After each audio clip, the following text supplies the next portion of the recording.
Resistance front जिसने Jammu and Kashmir में बहुत सारे हमले करवाए, द रेजिस्टेंस फ्रंट जिसका नाम पुलवामा में पहलगाम में आया, उसी रेजिस्टेंस फ्रंट का एक सीनियर आतंकी बोलना पड़ेगा, जैसे कमांडर था जफर, वो मारा गया।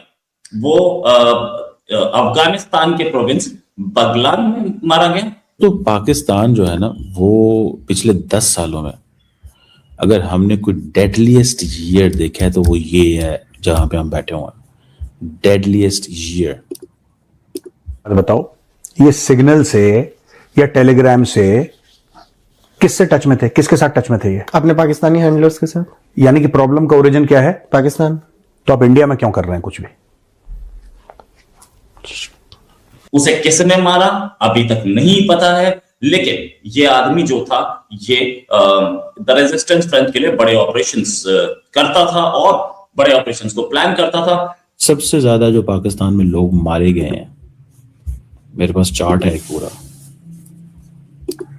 वो इस साल मारे गए हैं 4000 के करीब लोग। 4000 के करीब लोग मारे गए हैं इस साल। दिन रात सब लोग लगे हैं, विदेशी, भारत की सरहदों के बाहर रॉ लगा है, इधर इंटेलिजेंस ब्यूरो है, इधर NIA है, सब लोग लगे पड़े हैं यहां पे। और हर रोज टेरर अटैक। आपको लगता है कि अभी आज टेरर अटैक नहीं हुआ है, टचवुड आज नहीं हुआ है, आपको क्या लगता है वो ट्राई नहीं कर रहे? एक सोर्स और है कि इसको अहमद मसूद ग्रुप ने कुछ एक्टिविटीज दी थी बगलान प्रोविंस में करने के लिए अफगानिस्तान में, वहां से इसकी नजर इंडियन साइड ऑफ कश्मीर पे भी पड़ती थी। और नमस्कार दोस्तों, हिंदुस्तान तक की एक और वीडियो में आपका फिर से स्वागत है। दोस्तों, एक बहुत बड़ी न्यूज़ निकल के सामने आ रही है। अफगानिस्तान के बगलान प्रोविंस से एक बड़ी रिपोर्ट सामने आई है। द रेजिस्टेंस फ्रंट TRF, जो कि एक प्रतिबंधित संगठन है, उसका एक सीनियर कमांडर जफर न्यूट्रलाइज कर दिया गया है। इस व्यक्ति को एक अनजान हमलावर ने ढेर कर दिया। ये वही ग्रुप है जो लंबे समय से अशांति फैलाने की कोशिश कर रहा था, लेकिन अब सुरक्षा का घेरा इतना मजबूत हो चुका है कि दुश्मनों को उन्हीं के सेफ जोन में जवाब मिल रहा है। दोस्तों, बताया ये जा रहा है कि जो जफर था ये पहलगाम और पुलवामा हमले में शामिल था। पिछले कुछ समय में कई ऐसे तत्वों को न्यूट्रलाइज कर दिया गया है जो देश की सुरक्षा के लिए खतरा थे। भारत की पॉलिसी अब बिल्कुल साफ है, जीरो टॉलरेंस। हमारे नेताओं ने पहले ही कहा था कि जो देश की शांति भंग करेगा उसे छोड़ा नहीं जाएगा। आज हालत यह है कि दुश्मन कहीं भी छुप जाए, उनकी हर मूवमेंट ट्रैक की जा रही है। यह प्रिसीजन स्ट्राइक्स दिखाती है कि हमारी इंटेलिजेंस और मॉनिटरिंग सिस्टम अब पहले से कहीं ज़्यादा एडवांस हो चुका है। सभी उन बंदों को ढेर कर दिया जाता है जो कभी ना कभी भारत के खिलाफ किसी भी ऑपरेशन के अंदर शामिल थे या जो भारत के लिए खतरा बने हुए थे। ये नया भारत है और ये नए भारत की नई नीति है। दोस्तों, पाकिस्तान जो है ना, वो पिछले 10 सालों में अगर हमने कोई डेडलीस्ट ईयर देखा है तो वो ये है जहां पे हम बैठे हुए हैं, डेडलीस्ट ईयर।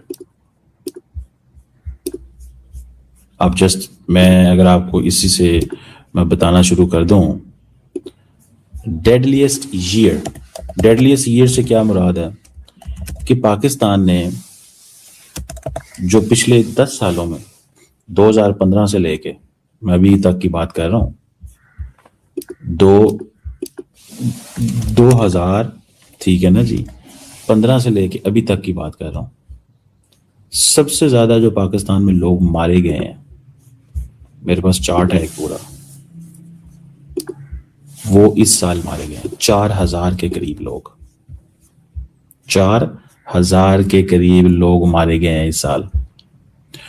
और 2015 के अंदर 3700 पाकिस्तानी मारे गए थे दहशतगर्दी की जंग में। इससे आप थोड़ा सा अंदाजा लगा लें कि वेयर आर थिंग्स गोइंग।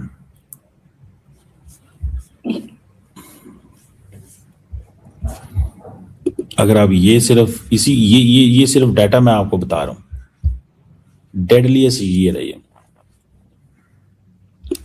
और पिछले साल जो 2023 गुजरा है, 2200 people were killed in Pakistan.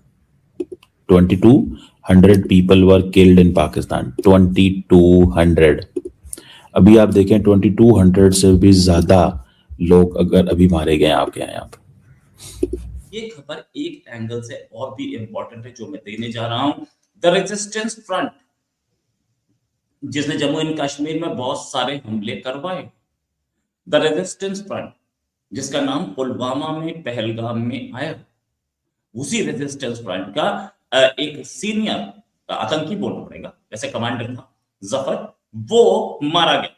वो अफगानिस्तान के प्रोविंस बगलान में मारा गया। उसे किसने मारा अभी तक नहीं पता है, लेकिन ये आदमी जो था ये द रेजिस्टेंस फ्रंट के लिए बड़े ऑपरेशंस करता था और बड़े ऑपरेशंस को प्लान करता था। एक सोर्स और है कि इसको अहमद मसूद ग्रुप ने कुछ एक्टिविटीज दी थी बगलान प्रोविंस में करने के लिए अफगानिस्तान में, वहां से इसकी नजर इंडियन साइड ऑफ कश्मीर पे भी पड़ती थी। और ये बहुत सारे, जैसे बोलते हैं कि बड़ा अहम आदमी था, निपट गया, थैंक यू हो गया जैसे बोलते हैं। इस द रेजिस्टेंस फ्रंट का बड़ा कमांडर मारा गया। पुलवामा पहलगाम जैसे आतंकवादी हमलों में इन्वॉल्व द रेजिस्टेंस फ्रंट के एक बड़े कमांडर को निपटा दिया गया। मैम बहुत बहुत स्वागत आपका हमारे शो में मंजरी मैम। मैम एक चीज कि रोटी खाओ वरना गोली खानी पड़ेगी, इसको पाकिस्तान ने सीरियसली नहीं लिया क्या? पाकिस्तान हमेशा ये सोचता है या तो चाइना बचा लेगा या यूएस बचा लेगा, और अभी भी भारत में मनमोहन सिंह की सरकार है जो डॉसिए डॉसिए खेलेगी और इनको कोई आफ्टर इफेक्ट नहीं होगा। हालांकि अभी जो बांग्लादेश की घटना हुई है उसके बाद से अननोन गनमैन का क्लेम हम लोगों ने छोड़ दिया है। अब तालिबान भी इसकी जिम्मेदारी नहीं ले रहा है और भारत ने भी जिम्मेदारी नहीं ली है, इसलिए हम जिम्मेदारियों को किनारे हटाएंगे। रेजिस्टेंस फ्रंट जो है कश्मीर में बहुत ज्यादा एक्टिव था। अभी कुछ तो कारण है कि वो कश्मीर छोड़ करके ऑपोजिट साइड चला गया। अच्छा, एक बात मजेदार है कि पाकिस्तान को ये मालूम है कि भारत अनप्रोवोक्ड हमला नहीं करेगा, इसलिए वो अपना ध्यान अफगानिस्तान की तरफ लगाया। जब से तालिबान पावर में आए हैं, जब से तालिबान पावर में आए हैं, हर रोज पाकिस्तान में बंदे मारे जा रहे हैं बड़ी स्पीड से। हर रोज पाकिस्तान में बंदे मारे जा रहे हैं, बड़ी स्पीड से मारे जा रहे हैं। अभी मैं हाल ही में एक देख रहा था रिपोर्ट, सिगार एक basically special inspector general for Afghanistan reconstruction है, वो एक एनुअल रिपोर्ट जारी करते हैं। उन्होंने अभी फिर एक एनुअल रिपोर्ट जो है वो जारी की है। और आप अगर उस एनुअल रिपोर्ट को देखें, उस एनुअल रिपोर्ट को देखें तो आपको एक चीज का पता चले। ये दिसंबर 2025 में वो रिपोर्ट आई है कि तालिबान के पास पिछले ये जो कुछ अरसा गुजरा है 2021 से लेके अभी तक, वो तकरीबन 4 अरब 3.67 और 7 बिलियन डॉलर्स उनके पास गए हैं। 3.8 बिलियन डॉलर और अमेरिका की तरफ से। और पाकिस्तान में क्या हो रहा है? बंदे मर रहे हैं बड़ी स्पीड में। अब मुझे ये बताएं यहाँ पे मैंने क्या करना है? मैंने यहाँ पे क्या करना है? एक है, ठीक है, 124% राइज है मिलिटेंट डेथ्स में एज वेल, यानी कि दहशतगर्द भी बड़ी तादाद में मारे जा रहे हैं। पर ये तो कोई चीज ना हुई कि दहशतगर्द मारे जा रहे हैं तो जी ठीक है जी, तो हमारे लोग भी तो, उनके लोग भी तो मारे जा रहे हैं, तो हमारे भी मारे जा रहे हैं। ये this is not the logic. अब पाकिस्तान ने ये फैसला किया है कि हर कीमत पे इस चीज को कर्टेल करना है। जब से तालिबान पावर में आए हैं 2021 से लेके, दोस्तों खबरें हैं कि नए स्ट्रेटेजिक ऑपरेशंस के डर से कई आतंकी संगठनों के लीडर्स अब खुले में आने से कतरा रहे हैं। उन्हें लगता था कि बॉर्डर पार बैठकर वो बच जाएंगे, लेकिन अब उनका डर हकीकत में बदल चुका है। दूसरी तरफ उनका डिफेंस फेल हो रहा है और उनके पास अब कोई ठोस रास्ता नहीं बचा। ये एक नए दौर की शुरुआत है जहां शांति बनाए रखने के लिए कड़े कदम उठाए जा रहे हैं। ये बदलता हुआ भारत पाकिस्तान के लिए नाइटमेयर बन चुका है, क्योंकि पाकिस्तान भारत के अंदर काफ़ी टाइम से टेररिज्म स्प्रेड कर रहा है। कश्मीर के अंदर आतंकी गतिविधियां हम देखने को मिलती है। इसलिए अब भारत का स्टैंस एकदम क्लियर है कि आतंकवादियों को ढेर किया जाएगा, चाहे वो कहीं भी छुपे हो। ये बदलता हुआ वक्त है जहां भारत अपनी सुरक्षा से कोई समझौता नहीं करता। जफर का खात्मा उन सभी के लिए एक बड़ा सबक है जो अमन चैन में खलल डालने की कोशिश करते हैं।